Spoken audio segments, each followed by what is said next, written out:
आज मैं आपको एक दूसरी कहानी सुनाऊंगा। ये कहानी बहुत पुरानी है और ये उस समय की है जब राजा रानी हुआ करते थे। एक राज्य था जिसके एक महाराजा हुआ करते थे।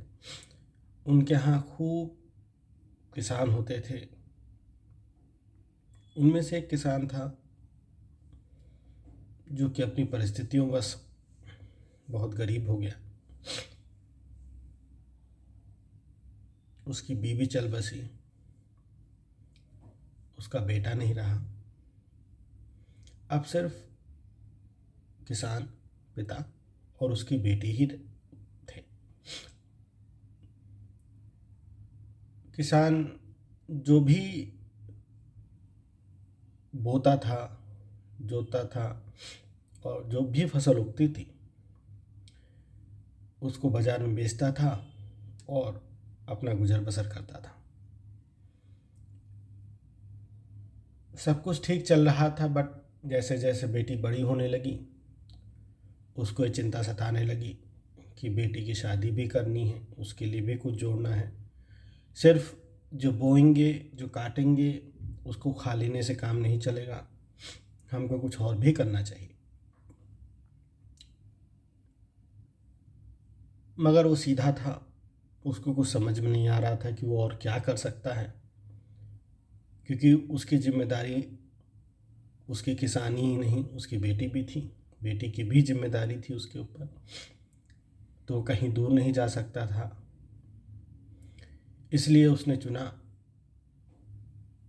कि वो राजा के पास जाएगा और उनसे अपनी व्यथा सुनाएगा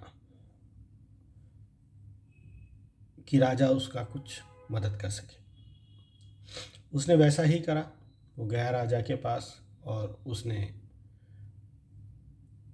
राजा को अपनी सारी बात बताई।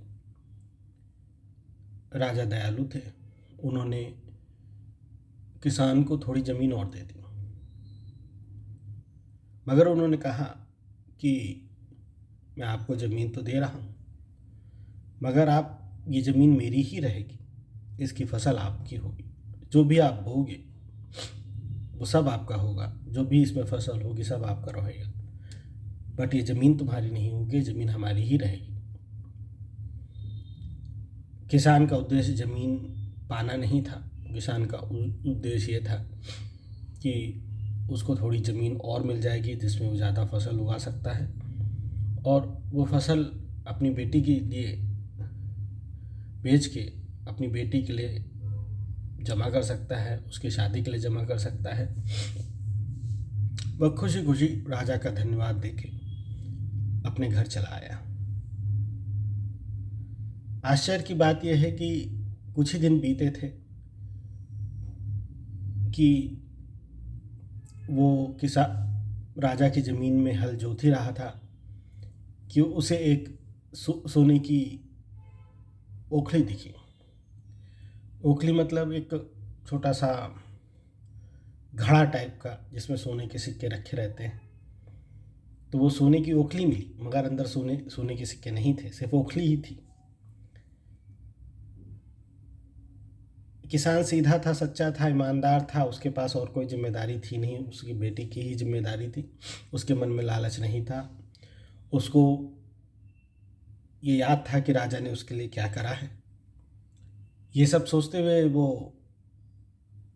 ओखली अपने साथ अपने घर ले आया और बेटी को बताया कि बेटी, आज मैं खेत जोत रहा था तो मुझे सोने की ओखली मिली है और मुझे लगता है कि मुझे राजा को दे देना चाहिए, क्योंकि राजा ने मुझसे कहा था ये ज़मीन देते समय कि जो भी फसल होगी वो तुम्हारी होगी और ये ज़मीन मेरी ही रहेगी। क्योंकि ये ज़मीन में ही मिला है तो ये ज़मीन की से मिली ओखली भी राजा की ही है। मैं बेटी समझदार थी, उसने कहा, पिताजी आप यदि ऐसा करेंगे तो ये भी हो सकता है कि राजा के मन में संशय हो कि ओखली के साथ सोने के सिक्के भी थे और ये किसान लालचवश मुझे सोने के सिक्के नहीं दे रहा। राजा के मन में आपके प्रति द्वेष आएगा, क्रोध आएगा और आपको सज़ा भी दे सकते हैं। बेटी की बात तो सही थी, ऐसा हो तो सकता ही था। तो किसान मगर सीधा था, वो सोचता रहा, उसको लगा ऐसा नहीं होगा। यदि मैं राजा के पास जाऊंगा, वो इतना अच्छा राजा है, इतना दयालु राजा है, मेरे जाने पर उसने मुझे ज़मीन दे दी, मेरा घर का जीवन यापन होने लगा, मैं अपनी बेटी के लिए बचा पा रहा हूँ और उसकी शादी के लिए बचा पा रहा हूँ, तो मुझे नहीं लगता कि राजा के व्यवहार में कोई अंतर आएगा और वो मेरी बात को सच्ची मान के ऐसा कुछ भी नहीं करेंगे। किसान गया राजा के यहाँ और उसने अपनी सारी बात बताई कि दिन की दोपहर थी और मैं हल जोत रहा था और मुझे सोने की ओखली मिली, मगर इसमें सोने के सिक्के नहीं थे। जैसे ही मिली, मैं शाम को ही आपके महल की ओर बढ़ गया और देखिए मैं ओखली लेके आपके सामने प्रस्तुत हूँ। बट राजा ने उसकी बात नहीं मानी, मंत्रियों ने भी उसकी बात नहीं मानी।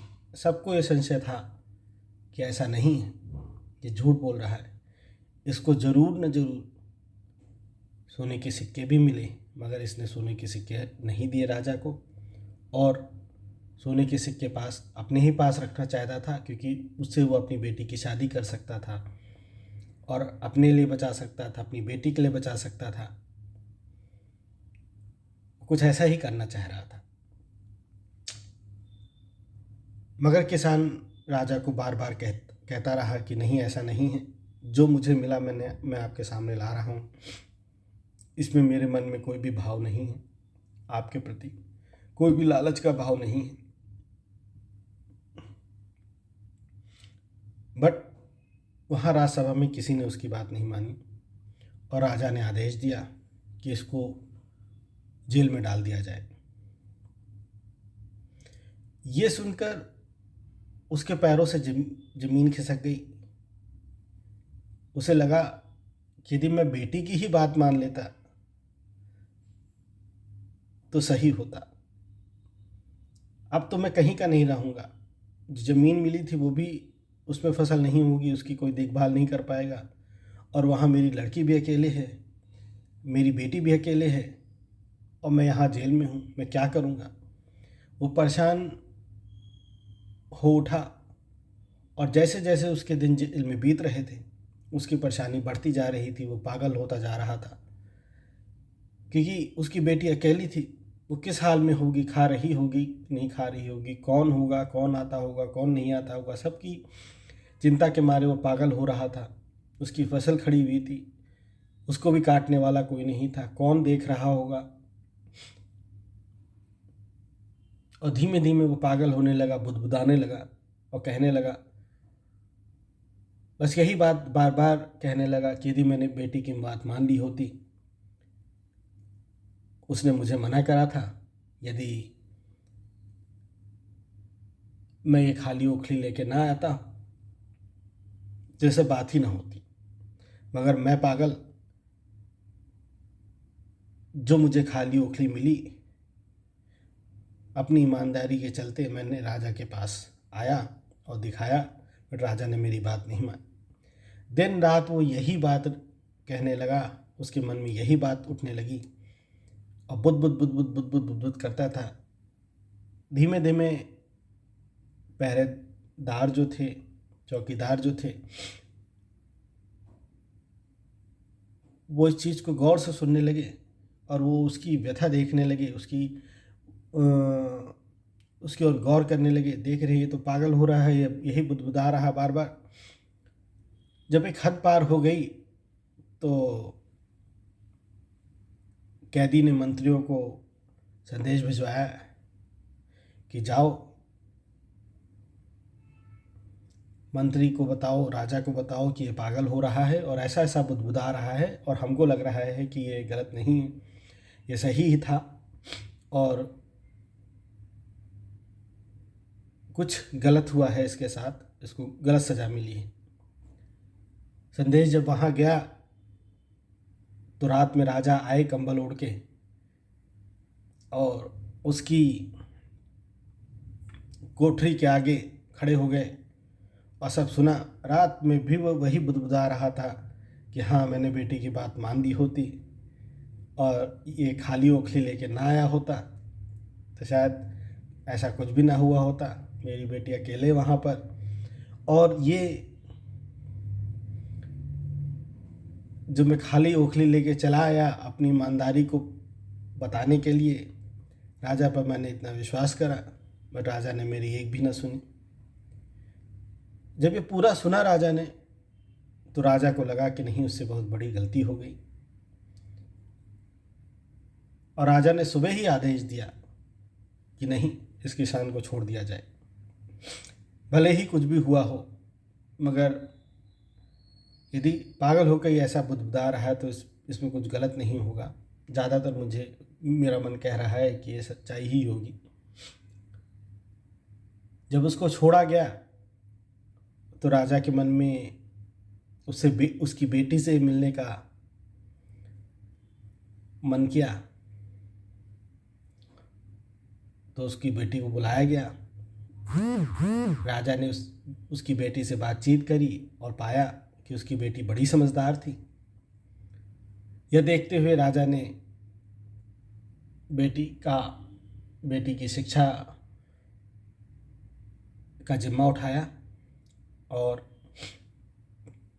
कुछ समय बाद बेटी को अपने यहाँ खजांची रख लिया, जो उनके खजाने की सारी देखभाल करती थी। इस तरह ये स्पष्ट होता है कि ईमानदारी को झुठलाया जा सकता है,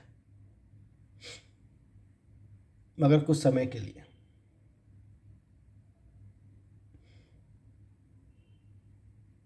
ये इससे सिद्ध होता है कि ईमानदारी की जीत हमेशा होती है। वक्त बदलता है और ईमानदार व्यक्ति की बात सामने आती है और उसको सराहा जाता है। आज की कहानी में इतना ही। धन्यवाद।